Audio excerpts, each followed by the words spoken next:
Our narrator, Billy, is going to Camp Night Moon.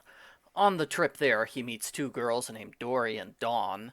Dawn is nice and pretty, and uh-oh, it sounds like Billy doesn't know. If two kids fall in love in a horror movie, they get killed by the monster!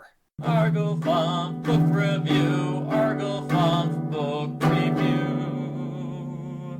The bus ride to camp is relatively uneventful until the bus driver turns into a hideous monster. Ugh. It's just a fake-out scare prank. He's wearing a monster mask. The kids are dropped off in the middle of nowhere. After a while, dozens of small, nasty creatures appear.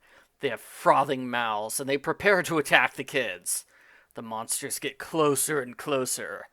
At the last second, the kids are rescued by Uncle Al, the camp director. I don't want to start off this review with a lot of complaining, but in this book, very little gets explained. I don't like that. I want to know what these monsters are, and why Uncle Al had the kids dropped off in this deadly area. None of this gets explained, and the rest of the book completely ignores these first 4 chapters, like they're not important in the slightest. In the book's defense, it is kind of scary that nothing gets explained. It plays on the reader's fear of the unknown. Since the adults refuse to explain anything, Billy can't rely on them for help. His sense of isolation steadily increases throughout the entire book, and that's good. But still, I don't like how none of the weird stuff at the camp gets explained. Billy is assigned to Bunk 4. Their counselor, Larry, makes no secret of the fact that he doesn't care about them. In fact, when Mike is bitten by a snake, Larry laughs at the idea that Mike can see a nurse. Ha ha! There's no nurse here. Mike will have to suffer from a poisoned snake hand all summer long. Mike's wound gets worse and worse, and he disappears without warning. Larry doesn't know or care what happened to Mike. I'd like to think he went home and got the medical attention he needs. But this is Goosebumps, so he was probably killed and eaten by a flying shark. Uncle Al tells the campers there's a girls' camp across the lake, and there are wild bears in the area. It sounds a little bit like the Berenstain Bears at Camp Crush, except these bears would rather eat you than sing funny camp songs. There's also the Forbidden Bunk. It's been closed for years, and every night pained howling comes from inside. It sounds a bit like a werewolf creature, but just like the animals from earlier, this is never explained. I want to know what's in the Forbidden Bunk and why it's forbidden. Larry warns the kids not to go outside at night because of Saber, a monster that will rip your heart out. And that's all we get told about Saber. I think it's a huge letdown that we have Saber and killer bears and the Forbidden Bunk monster running around, but none of them ever appear. It seems very unlike Goosebumps to introduce multiple killer monsters when they don't show up. They play a ball game at camp. Larry purposely throws the ball as hard as he can at the back of Colin's head. Colin is immediately knocked out, and he sees double for days. Larry gets away with hurting Colin by saying his hand slipped. I thought this was the scariest scene of the book. Monsters that never appear are one thing. Deliberate attempted murder is another.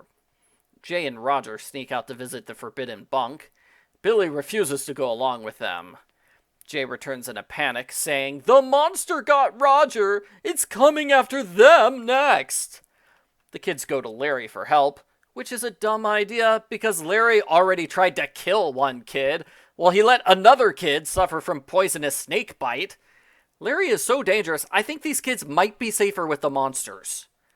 Larry doesn't believe Jay's story, and he claims there was never a camper named Roger here. I wonder if the police will buy that story. The girls meet with Billy in secret. Kids are also disappearing from their camp, and they're planning to run away. If they were smart, they would run away right now, but they decide to stay and wait. Wait for what? More victims? We get 3 similar chapters in a row, where Billy learns he's totally cut off from the outside world. First, he learns the phone doesn't work, then he learns the mail doesn't work, and finally he learns Visitors' Day was canceled. Jay and Colin get taken on a long hike, and they never return. Larry shows some concern over these missing boys. It's probably because he wanted to kill them himself. Before Larry can investigate, he insists on going canoeing. Larry falls out of the canoe. Billy jumps out and saves Larry's life. Billy's disgusted that Uncle Al cares more about the canoe than the missing campers or the brush with death. Uncle Al forces all the campers to march into the woods. He pulls out rifles and says they're gonna shoot a pair of runaway girls with tranquilizers. Billy refuses. Uncle Al forces a confrontation. Billy aims a rifle at Uncle Al. Again, just casual attempted murder in this book. He aims the rifle at Al, pulls the trigger, and surprise! The camp isn't real. The whole thing was a test to see if Billy can survive a trip to planet Earth. Because of course the entire book was an alien test. The end. Postbook follow-up. This is an important book for the series. Starting with this book, R.L. Stine wrote a new Goosebumps book every single month for about 7 years, until legal issues brought an end to the series. Lawyers can be scary. I didn't like the ending. Even though it's kind of funny, it feels like an excuse to get away with not explaining things. We're told Billy had to pass 3 tests, with the forbidden bunk, the canoeing, and hunting in the woods. What about the other 60% of the book? Were those just creepy things unrelated to the big tests? There is some foreshadowing for the twist ending, like when they mention fictional animals, like tree bears and prairie cats, which have names which are close enough to real animal names. I assumed they were some species I hadn't heard of before. I didn't like the book overall because so much went unexplained, like Saber and the Forbidden Bunk, the monsters at the start, why Larry tried to kill someone, and so on. I wish the girls played a larger role because I thought they were more interesting than victim number 1, victim number 2, victim number 3. Mike, Jay, Roger, and Colin. I give Goosebumps number 9, Welcome to Camp Nightmare, 3 unexplained monsters out of 10.